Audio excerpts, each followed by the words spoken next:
Hi everyone, Bullberry Show is back for its second episode. But before we start, thank you for all the views, comments and likes of the first video on Dota 2. They've been incredibly valuable, and I expected the figures to be 100 times less. Just to clarify, I'm not saying I should be a pro in several hours of playing.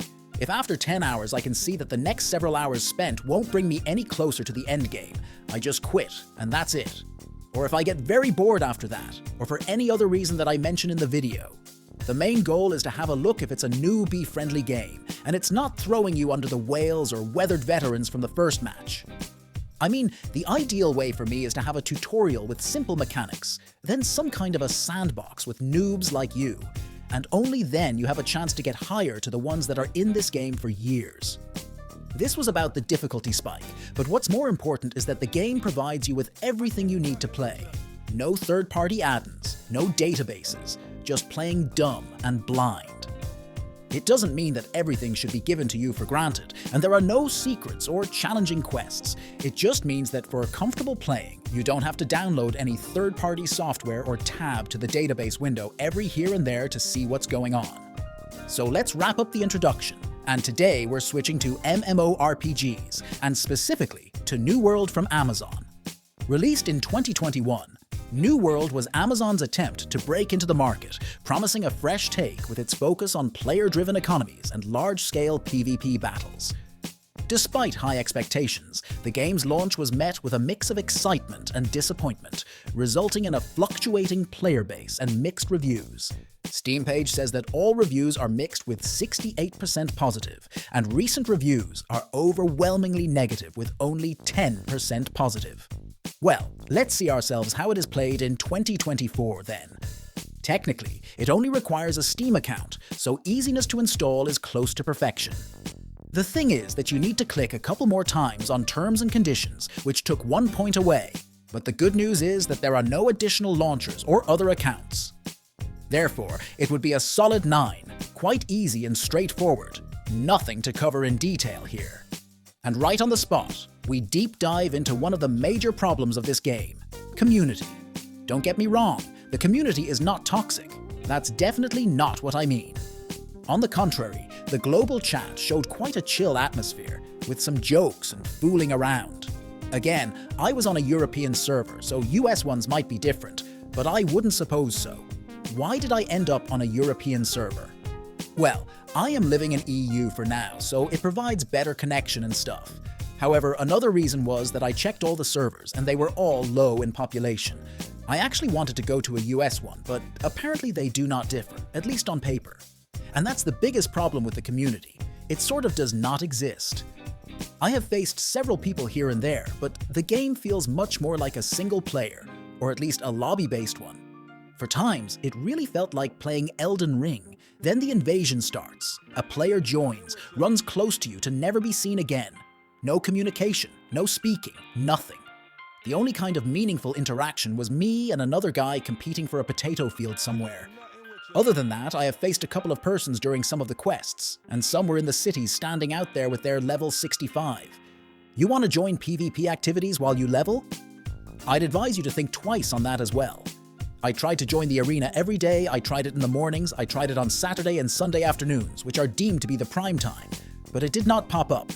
In total, I must have spent more than 6 hours in the queue for the arena, but I have not seen a single one. Want to go to the expedition, which is the local form of instanced content? Well, I waited for almost an hour on a weekday as a healer role, and on weekends I have not seen a single invitation at all. Might be I'm just not lucky, but also might be that there are no people. At least no people leveling. In fact, I checked the stats, and well, you can see it all. Therefore, I'd like to shout out to the community that is in the game. You are quite chill, but the population is so low, I just cannot give it more than 3 out of 10. Moving on, there is a tutorial, and it's quite straightforward. However, there is also a huge problem with it. It's very simplistic. I mean, I get it. You attack with the left mouse button, you duck with C, and evade with Shift. However, the tutorial did not include a lot of stuff. How to make a camp for a quest? No idea. Oh, you need to crawl, not duck for another quest? They didn't show it to me either.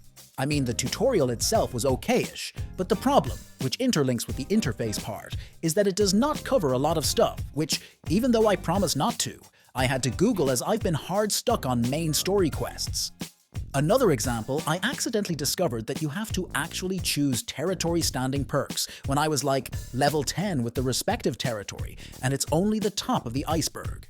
Even though the game is easy to start, which soon becomes the problem, I cannot say that it provides you with all the details needed to not check how it's done here and there down your path.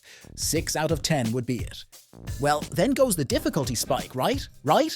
I have finished at 30-ish levels, and you know what? I have not seen any difficulty at all. I mean, I had to aggro the whole cave, as you can see, to be killed, and it was done on purpose. Other than that, it was almost impossible to die. The whole difficulty was, click the left mouse button, or hold, and then release the left mouse button to kill your enemies. Rinse and repeat.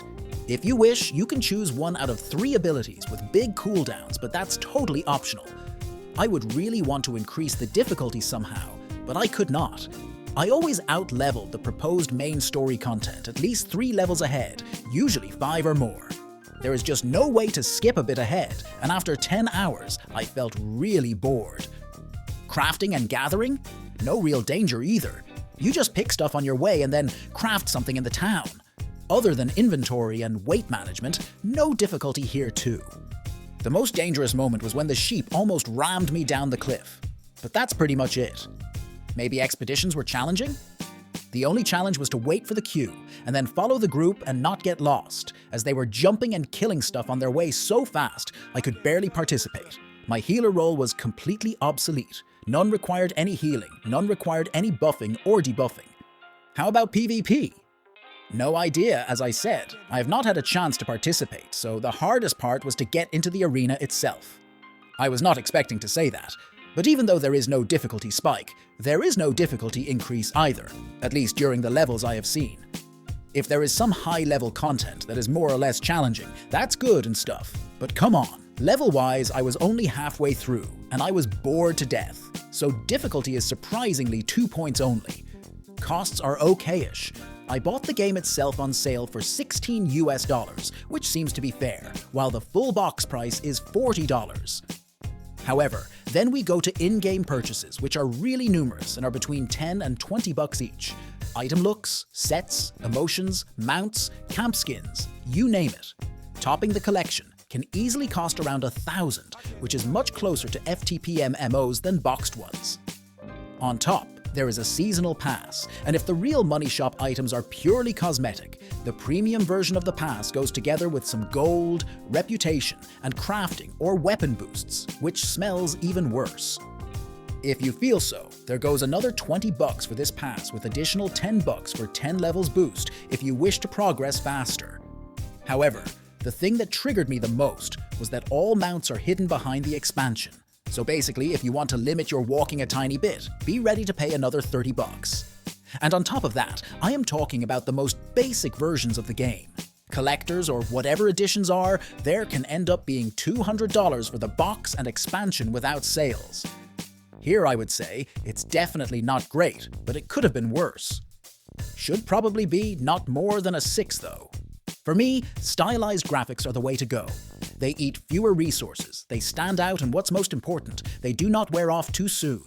This said, New World is on another side of the spectrum, and I am not a fan of the art style. It looks a bit generic and blended, and when you pass by a herb, you have to think, okay, can I gather it, or is it just the surroundings? I have to admit, there have been a couple of moments when the surroundings were breathtaking, but all of them were in the open world and they were not too lasting. At the same time, there have been some visual bugs, but they were minor to speak in detail over them separately. For the interface, I have already mentioned some gaps in tutorial, but some of the things are at least questionable, and they should be mentioned here. Say, nothing was said that if you accidentally press Alt, your direction of running is locked from now on, and the character will run only in that direction with W. I have no idea who needs this function at all, and it is hands down the worst default key binding I have ever seen. Other than that, the interface is more or less coherent. Could have been sleeker, but will do. Previous marks were a bit on the lower spectrum, and I wanted to come up with 7 here, but it probably should be an 8 overall. Gameplay. That's hard. Not that gameplay is hard, it's hard to explain, but it feels very generic as well. For one of the most recent MMOs, everything comes directly from the games of a decade, or even 2 decades old, and there are literally zero fresh and new ideas or takes on the mechanics that have been implemented. And it's not a recompilation to perfection, it's just a bunch of overused tropes. Let's say the whole main story quests are very outdated. You go kill 10 wolves, you go collect 10 flowers, you go talk to that guy, yet obviously you are the chosen one for the reason whatever. That is it, and the only thing that saves the day a tiny bit is that at least your quest is updated on the run, and you don't need to rush there and back to the same zone to get the second step. And just like that, literally, everything is this way. Achievements? All of them are go collect or craft this amount of items, or get that level with weapons, or standing with factions. For the rest of the gameplay, my thought was that a lot of stuff was not thought over properly. Say, I joined the expedition, which required level 25 to be in when I was level 30. Once done, I've gotten some good items, but all of them were for levels 31 to 34. So basically, I have to carry 5 items with me for another 4 levels for the reason whatever. Then the brightest highlight. There is no swimming. Your character goes like a full-scale Terminator on the bottom of lakes and rivers, and you can easily drown there if you underestimated the distance. This system just screams that the devs were deprived of time for the smallest things, which are implied to be in the game, in my opinion, but not having it 3 years after the release is beyond my understanding. On the bright side, I like the fishing system. It was a bit not self-explanatory for the first 2 or 3 rounds, but after you get the principle, it was really nice due to being active, and not just waiting when the bait is eaten. Stamp cards for the seasonal pass were a nice system too, as you can pick your fights to progress, but it was definitely designed for higher level characters than level 30. All in all, if you narrow the gameplay down, it goes from the main storyline, which brings nothing to the table, to sandbox grinding. There was no warning of this whatsoever, and I expected a very different type of game, to be honest. On one hand, nothing bad with the sandbox, while my expectations are my expectations after all. On the other hand, it should take a bit more from the MMO released after 2020, to be honest. The gameplay is not terrible, but it is so painfully secondary that I have no idea what to put in here. Let it be a 5 probably. For me, in terms of hardware, New World has been working fine on a laptop. FPS was between 40 and 60 in the open world without any throttles, and a bit more in the closed areas. The only thing to mention here is that the laptop was hotter than ever, and when playing, I recalled the news from the release when video cards were burned down by the game. Nothing like that happened, thankfully. With a heavy graphics game New World is, optimization was done good, except for it took me an eternity to load the game each time, which might be an anti-cheat addressed thing. On the other hand, talking about stability, I have had a couple of nice and smooth sessions, but after that the game started crashing on the start. Sometimes during anti-cheat activation, sometimes when it was cinematics time, but it did not go any further. I have tried all advice from the internet until turning off the Steam overlay suddenly worked.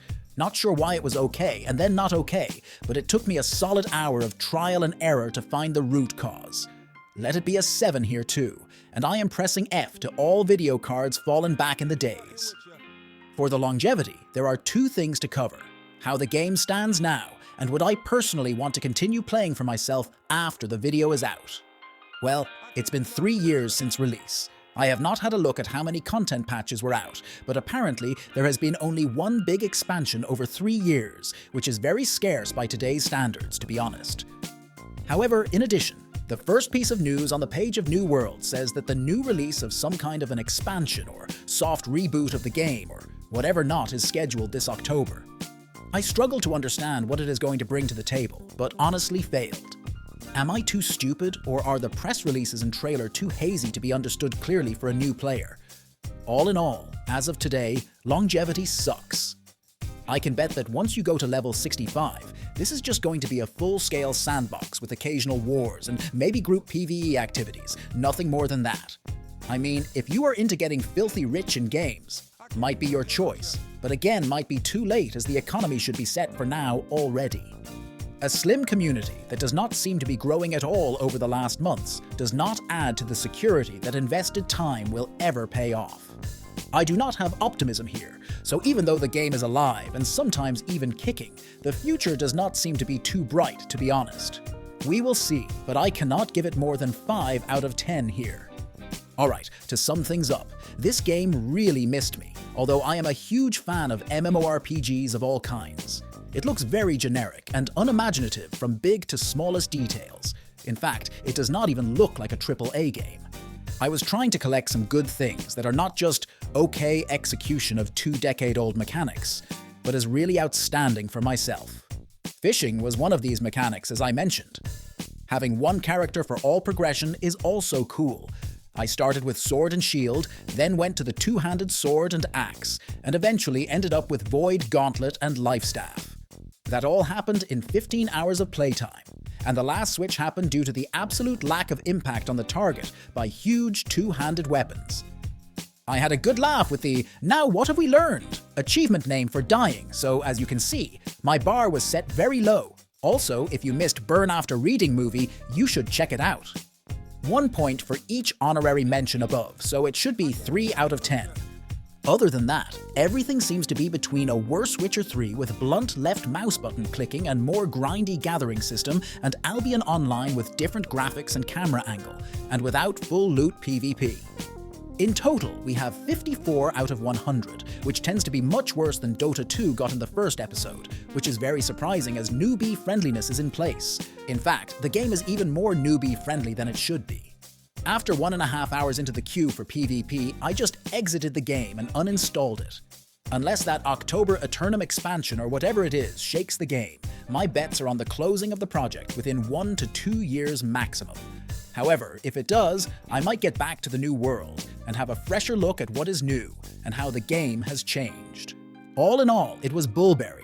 Like and subscribe if you wish, and don't forget to mention the game you want the noob's touch on. Every 4th game is chosen by the community, so be the one to decide. See you in the next episode of The Bullberry Show. I can't do nothing with you.